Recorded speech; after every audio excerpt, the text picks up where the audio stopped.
My daughter had been dead for 18 months.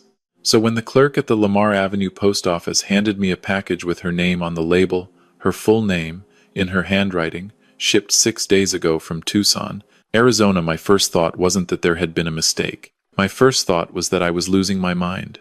I stood in that parking lot and read the label 3 times, 4 times, 5 times, the way you keep flicking a light switch back and forth even though you know you just turned it off, hoping that this time the result will be different. It wasn't. The handwriting was Claire's, those small, slightly left-leaning letters, exactly like the ones on birthday cards, grocery lists, and the little notes she used to stick to my refrigerator whenever she visited. I knew that handwriting the way I know my own face in a mirror. A person who has been in the ground for 18 months cannot send packages. But this was my daughter's handwriting, and I didn't know which was more terrifying, if that was the truth. My name is Walter Briggs. I was a licensed electrician for 39 years, commercial and residential work, mostly in the Shelby County area. Hospitals, churches, shopping plazas, and probably 400 houses across the Memphis metro before I hung it up. My hands still carry the evidence. There's a groove on my left ring finger from 15 years of wearing a wire gauge. My right thumb has a burn scar from a panel job I rushed in 1999 that I've never stopped reminding myself about. I know what a working circuit is supposed to look like, and I know from a long career of hard lessons what it looks like when something underneath the surface is drawing power it has no right to draw. A hidden fault. Something wrong you can't see yet, but you can feel. I should have felt it sooner. That's the thing I keep coming back to. My wife Dorothy passed 8 years ago. Ovarian cancer, diagnosed in February, gone by September. She was 61, still singing in the church choir the month they founded. She never made it to 62. After the funeral, I sat in our front room for 4 days straight, watching her rocking chair the way you watch a door you're expecting someone to walk through. We had one daughter together, Claire.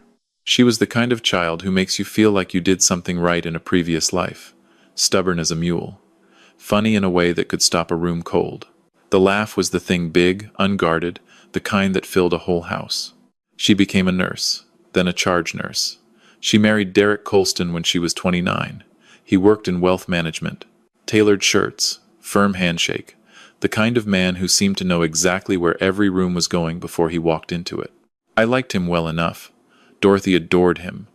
Claire was devoted to him. They had twin girls, Nora and Lily, born on a wet Thursday in April, 6 pounds 4 ounces each, both of them screaming like they had somewhere important to be. Those little girls were the reason I got out of bed after Dorothy died. Every Saturday without exception, I drove 45 minutes to their house in Germantown, brought juice boxes and coloring books, sat on the carpet, and let the girls climb on me like I was playground equipment. Nora was quiet and intense, the kind of child who could sit for an hour with a sketchbook drawing animals she'd seen in library books. Lily was pure chaos in a dress, fearless, loud, the funniest 4-year-old I ever met. They were the best thing I had left. Then Claire died, 18 months ago. A Sunday morning early, on I-40 near Jackson, Derek called me at 6:45. His voice was flat in a way I didn't register as wrong until much later. "Walter, there's been an accident." Claire had been driving back from an overnight hospital shift. Wet road, poor visibility. Her car left the roadway on the overpass. She didn't survive. I don't remember what I said to him. I remember the floor coming up to meet my knees. I remember looking up at Dorothy's rocking chair from down there on the tile, thinking, well, I'll be with you both sooner than I thought. The funeral was closed casket. Derek said the accident had been severe. I never saw my daughter's face again. I pressed my palm against that smooth wooden lid and said goodbye to the girl who used to fall asleep on my shoulder watching football games she didn't care about, just to stay close to me. 6 weeks after the funeral, Derek came to sit in my living room with red eyes and folded hands. Claire had carried nursing school debt, $44,000, still outstanding. Between the loan payments, the mortgage, and raising twin 5-year-olds on a single income, he was going under. He asked if I could help. $1,100 a month, he said. Just for 2 or 3 years. I can manage after that. What was I going to say? My grandchildren needed stability. Claire would have wanted me to step up. So I did. I set up the automatic transfer, picked up side jobs rewiring old houses for cash to cover the shortfall. 18 months. $19,800. Gone. Here's what I should tell you now. Something changed in Derek around month 3 or 4. The invitations stopped. Saturday visits got shorter, tighter, more controlled. By the second year, he was pushing Nora and Lily out onto the porch and saying he had calls to take, then disappearing inside before I'd finished saying hello. I told myself grief does strange things to people. He'd lost his wife. He was raising twins alone. I had that feeling, the same one I get when I'm testing a circuit and the readings don't match what they should. Everything looks finished on the surface. But something underneath is drawing current it has no right to draw. A hidden fault waiting to blow. I ignored it. For 18 months, I ignored it. Until the Tuesday at Lamar Avenue, when Brenda, behind the counter, 20-year veteran of that post office, knows my name, knows my truck, waved me over and said, "Mr. Walter, we got a package that went into your box wrong. Delivery address is way across town." She handed it over with an apologetic smile. I looked at the label. The delivery address was 4419 Whitmore Drive, Derek's house. But the sender name was Claire Renee Briggs Colston, her full legal name. The name on her nursing license, her hospital badge, every official document she ever signed. Shipped from Tucson, Arizona, 6 days ago. I read it 4 times. I walked to my truck. I sat there, and the world went very small and very quiet. Honestly, if I'm being real with you, part of me already knew something. Not the fact I couldn't have named the fact. But that hidden fault I'd been ignoring for 18 months stopped being quiet. I want to tell you I immediately sprang into action. I didn't. I sat in that parking lot for 22 minutes, unable to make myself start the engine. There are 2 kinds of fear. The fear that something terrible has happened, and the fear that the terrible thing you've been living with turns out to be something entirely different and the rearrangement might break you. I was afraid of both. I called my brother Earl. He's 69. Retired homicide detective, Memphis PD, 30 years on the job, the last 12 as a senior detective. Sharp as a straight razor and twice as stubborn. He answered before the second ring. "Walter." His voice had that tone he only uses when he already knows something's wrong. "Come to the house," I said. "Right now. I need your eyes on something." He was there in 20 minutes. I put the package on his kitchen table without saying a word. Watched him read the label. Watched him take his glasses off, clean them, put them back on, and read it again. "That's Claire's handwriting on the return address." It wasn't a question. "I know," I said. He put the package down with both hands, gently, the way a detective handles something that matters. Then he pulled out the small notebook he's carried since 1987 and uncapped his pen. "Okay," he said, "let's work this." Inside the package, wrapped in a piece of flannel cloth, was a small cedar box, about the size of a hardback novel. I had to sit down when I saw it. I carved that box myself, in my garage workshop, for Claire's 15th birthday. She'd kept it on her dresser her entire life, through her first apartment, through the Germantown house. I'd seen it on her nightstand 100 times. It was here now. In Memphis. Shipped from Tucson, Arizona. Inside the cedar box was a folded note. My hands were shaking when I opened it. The handwriting was Claire's small, slightly left-leaning, the A's closed tight the way she'd always written them since middle school. 4 words. 4 words that undid 18 months of grief in a single breath. "Daddy, please come find me." I don't know how long I sat there. Earl was quiet. The room was still. And then something that hadn't happened to me in 18 months took hold. I stopped grieving. The grief didn't disappear. It converted into something else entirely. I looked at that note, and I felt a slow, structural rage move through me from the base of my spine upward. The kind of rage that doesn't flash and burn out. The kind that settles in and waits. If you have ever believed you lost someone, and then discovered the loss was manufactured, deliberately engineered by a person you trusted, you know what that conversion feels like. It isn't relief. Not yet. It's something closer to detonation. I need you to understand that, because it matters for everything that comes after. Earl went to work. He called a former colleague in the Shelby County Fraud Unit, pulled financial records, traced a P.O. box registration in Tucson. The box had been registered 11 weeks earlier under the initials C.R.B. Claire Renee Briggs. Meanwhile, I drove to Derek's house that Saturday like nothing had happened. Same time, same route. Derek answered the door in a pressed shirt with a coffee in his hand, smile in place like a reflex.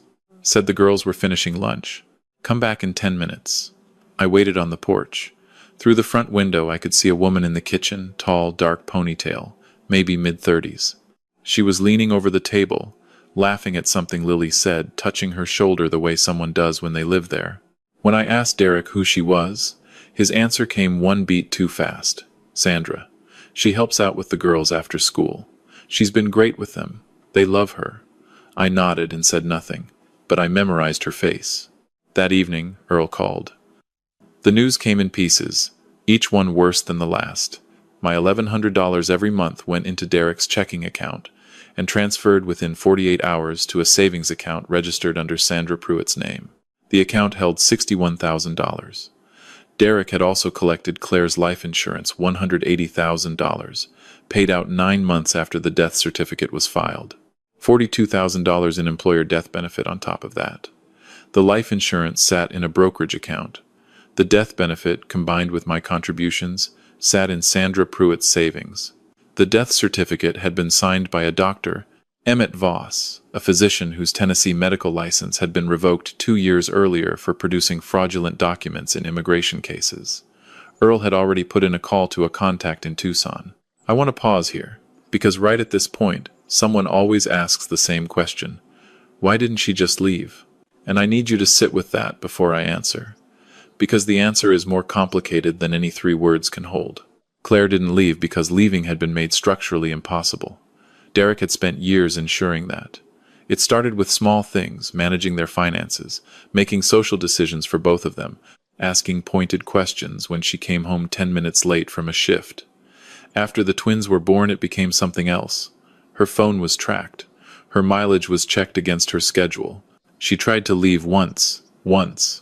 And Derek told her, calmly and in full sentences, that he had the lawyers and the income and the social standing, and that no court in Shelby County would give custody to an unstable nurse with student debt over a wealth manager with a clean record and a 6-figure income. He wasn't threatening. That's what made it terrifying, he was explaining. So she disappeared instead, because disappearing, with his cooperation and a disgraced doctor's paperwork, was the only exit he'd left her. 10 days after the package arrived, Earl and I flew to Tucson. I told Derek I was visiting a cousin in Huntsville. He didn't ask for details. He never asked about my life. That alone should have told me something.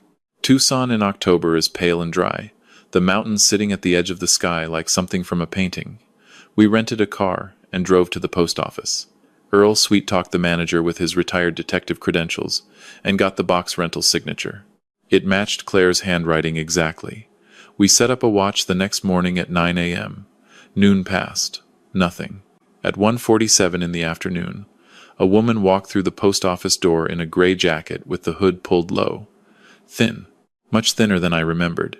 She walked straight to the box row, opened 1138 with a key, pulled out a stack of mail, and turned around. My legs stopped working. Earl caught my elbow before I went down, because it was Claire, 18 months older, 30 pounds lighter, her hair cut short and dyed a color that wasn't hers. But her face, Dorothy's cheekbones, her own stubborn jaw. I would have known that face if I'd been blind for 20 years and given back 1 second of sight. She walked out without seeing us. She's alive, I said. My voice came out strange and thin, like it was coming from far away.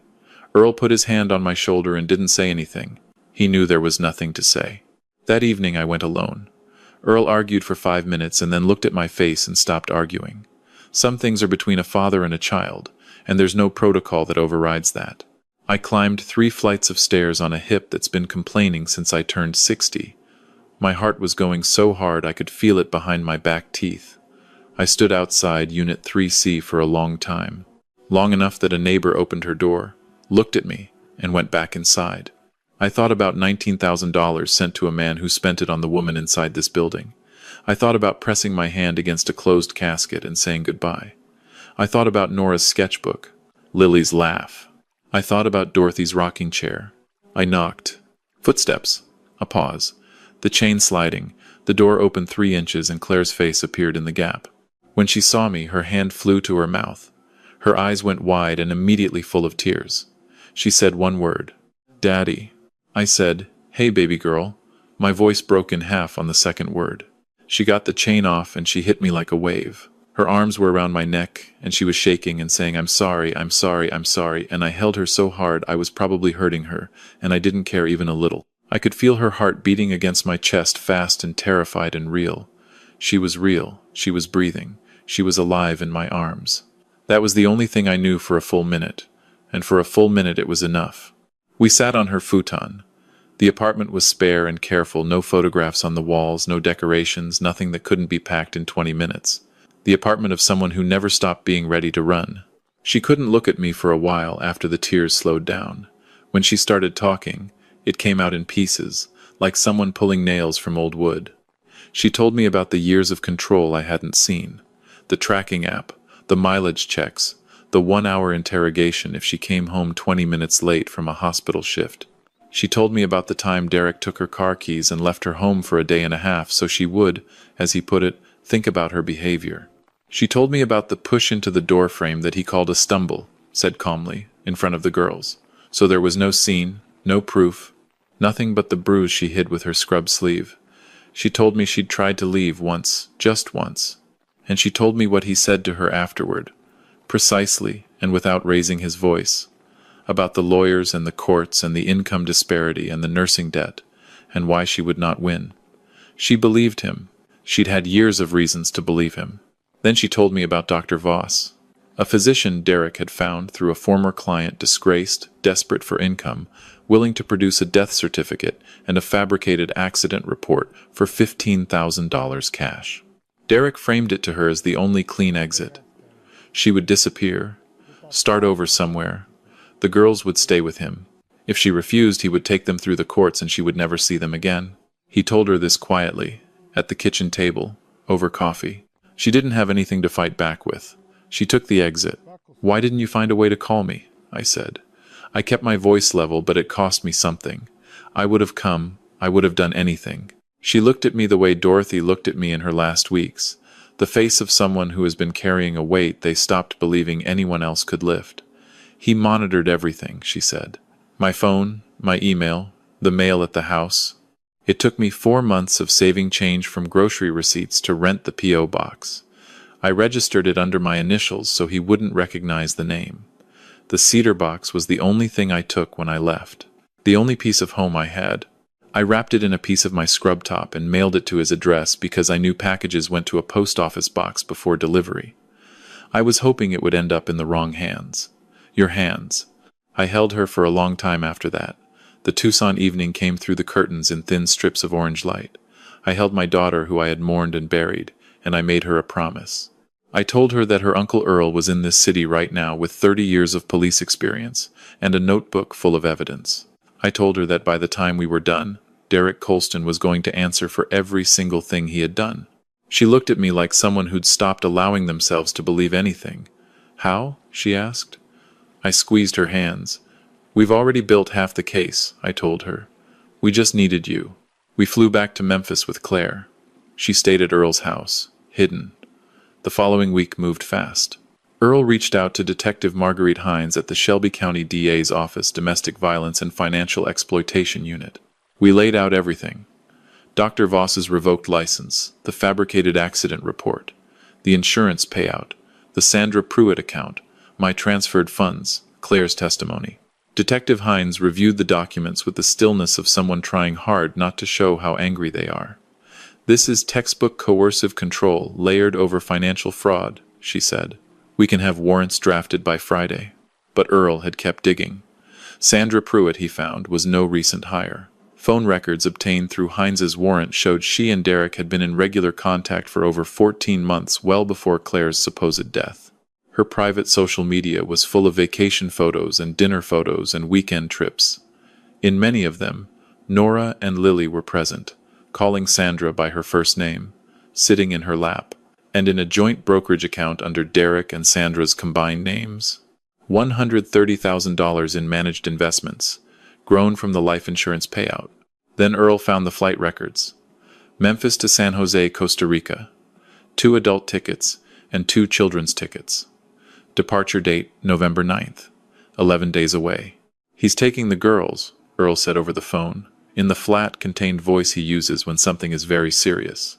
Once they're in Costa Rica with the documentation Derek could buy from the same network as Voss, getting those children back would be a legal nightmare that takes years. I thought about Nora's sketchbook, Lily running barefoot. I thought about Dorothy, who died believing her son-in-law was a good man. I thought about what it would mean to lose those girls to an ocean and a lie. I did not sleep that night. Friday morning, 7:15, Detective Hines and 2 officers arrived at 4419 Whitmore Drive in Germantown. Earl and I were parked across the street in his truck. Claire was at Earl's house with a family services advocate. "Go bring my girls home," she'd said when I called her at 6 a.m. "I'll be here." Derek answered the door in a polo shirt with a coffee in his hand. His smile was in place like a reflex. When he saw the badges, the smile broke at the corners. Just slightly. He was very good at containing himself. Detective Hines identified herself, named the charges insurance fraud, identity fraud, filing false death certificates, financial exploitation of a dependent adult, in a tone so flat and precise that each charge landed like its own thing. Derek's coffee hit the porch tile. His eyes moved past Hines to the street. They found mine. For just a moment, I saw something in his face that wasn't calculation or composure. It was smaller and colder than that. Recognition. He'd always known this was possible. He'd been running the odds the entire time. "Walter," he called out. "Walter, you don't understand the full situation." I got out of Earl's truck. I walked across that lawn slowly. My hip ached. The morning air smelled like cut grass and coffee and the particular shame of a man who's been found out. I stood at the foot of his porch steps and I looked up at him and I said calmly, "You let me grieve my daughter for 18 months. You sat in my living room and looked me in the eye and took my money and told me it was for my granddaughters. You had this woman in your house the whole time spending the money I sent. You had those children calling her by a name that isn't their mother's name. Tell me what part of that I'm misunderstanding." He opened his mouth. He closed it. He looked away. That was the only moment I felt anything close to pity for him. Not for what he'd done, for what he'd become. A man who could only look away. Sandra appeared behind him in the hallway, confused, pale. Detective Hines turned to her and informed her she was under arrest for conspiracy and accessory charges. Sandra started crying immediately. She said she didn't know. She said Derek had told her Claire left voluntarily. Hines told her the savings account told a different story. The handcuffs clicked twice. 2 separate sets. Derek was led to the patrol car without another word. Sandra wept all the way down the porch steps. And then Nora appeared at the top of the staircase inside, holding a stuffed elephant, looking down at me with her mother's eyes. "Grandpa," she said. Her voice was small. "Come here, sweetheart," I said. "Come right now." She came down the stairs and I caught her at the bottom. Lily came right behind her, barefoot, hair everywhere, scanning the porch for explanation. I knelt down on that porch with both my granddaughters and I held them, and they made little protest sounds about being squeezed too hard, and I held tighter anyway. The patrol car doors closed on the street behind me. I heard them, and I held tighter still. "Where are they taking Daddy?" Lily asked. I looked at both of them. Nora's serious face with her grandmother's wide-set eyes. Lily's stubborn chin that was exactly her mother's. "Your daddy made some choices that hurt people," I said carefully. "But you are safe. And there is somebody who has been waiting for you for a very long time. Somebody who loves you more than anything in this world." I drove them to Earl's house. Claire was standing on the front porch. She'd been pacing since before I called, watching the end of the street from my truck. When I pulled up and the girls saw her through the windshield, the back seat went completely silent. Then Nora said "Mommy" in a voice so small and certain that I had to look away from the windshield. I stopped the truck. The girls were out of the back seat before I had the engine off. Claire dropped to her knees on the front walk and they hit her, all 3 of them, in a tangle of arms and voices, and "I missed you. I love you. Where were you? You're here. You're here. You're here." I could hear it from inside the truck with the windows up. I sat there and felt something unlock in my chest that had been locked for 18 months. I let myself feel it, all of it. Earl came around and knocked on my window. I rolled it down. "You good?" he asked. "Yeah," I said. "I'm good." 5 months later, Derek Colston was convicted on all counts: insurance fraud, identity fraud, filing false death certificates, coercive control, financial exploitation of a dependent adult, 11 years in federal prison, full restitution, parental rights terminated pending Claire's custody petition, which was granted 3 months after the verdict. Sandra Pruitt pleaded guilty to conspiracy and accessory charges, received 3.5 years, and was ordered to return all funds. Dr. Emmett Voss, who had cooperated with the DA's office, received 5 years for multiple counts of document forgery. When the judge read Derek's sentence, he stared at the wall and said nothing. He didn't look at me, didn't look at Claire, didn't look at the girls seated in the second row. The man who had smiled his way through 18 months of lies sat perfectly still with nothing left to say. That was enough. That was exactly enough. The restitution order returned $254,000 in total. Claire used part of it to rent a house 10 minutes from mine in Cordova, 3 bedrooms, big backyard, a covered porch. I used my portion, $19,800, to open education accounts for Nora and Lily. I reopened the workshop in my garage, which I hadn't touched in almost 2 years. The first Saturday after the verdict, the girls came over and I put safety glasses on them and let them watch me sand a piece of oak. Nora asked 27 questions. I counted. Lily tried to pick up the belt sander. I let her hold it with my hand over hers while it was off. She looked up at me with those wide eyes and said, "Grandpa, I'm going to build something." "Yeah," I said. "You are." We drive to the cemetery every few weeks, all 4 of us, and stand at Dorothy's grave under the water oaks. Claire brings white carnations, Dorothy's favorite, and lays them on the stone. Last time, Lily tugged my sleeve and asked if Grandma Dorothy knew what happened. I looked down at her. "I think she knew the whole time," I said. "I think she was watching the whole time." Lily thought about this very seriously for a moment, and then nodded, like that settled something. That evening, I sat on my front porch alone while the girls argued inside about something I couldn't make out. Memphis settled into the warm dark around me, the smell of the river somewhere underneath everything. I thought about the parking lot. 22 minutes. The package in my left hand. I thought about the cedar box I built in my garage 29 years ago for a 15-year-old girl who kept it on her dresser her whole life. I thought about 4 words in left-leaning handwriting. "Daddy, please come find me." I almost missed it. The package was addressed to Derek's house. If Brenda at the Lamar Avenue post office hadn't waved me over if it had gone into the right mail slot, I'd have never known. Claire might still be in that bare apartment in Tucson. Nora and Lily might be in Costa Rica right now, calling someone else mom, growing up inside a lie. A sorting error at a post office. A clerk who knew my face. A cedar box I built with my own hands. That's the entire distance between the truth and losing everything. So here is what I need to say plainly before I let you go. Pay attention to the feeling that something is wrong, even when you can't name it.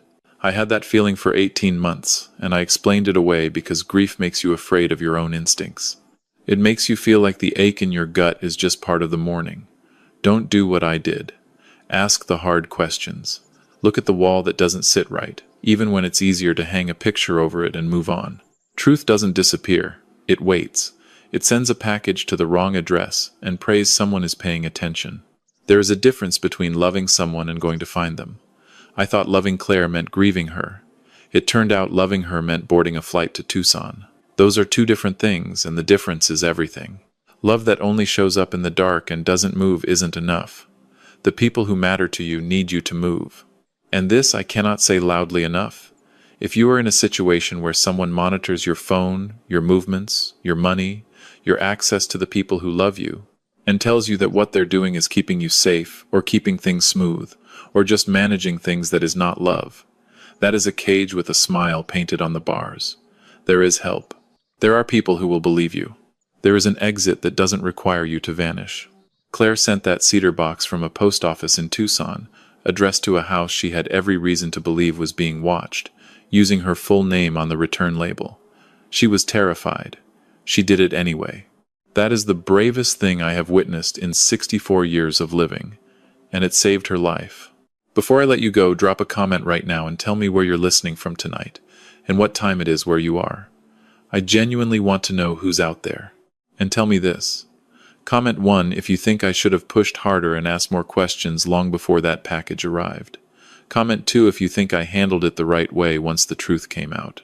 Comment 3 if you've ever had a feeling in your gut about someone close to you that you talked yourself out of and wish you hadn't. I read every single comment. Every one. If this story moved you, please share it with someone who needs to hear it today. And if you haven't subscribed yet, it would mean a great deal to have you here. I come back every week with another story about truth and family, and the quiet, stubborn work of holding on to both. This is a fictional story inspired by real emotional experiences, fully rewritten and reimagined in Memphis, Tennessee, to create original content. Any resemblance to real people or events is entirely coincidental.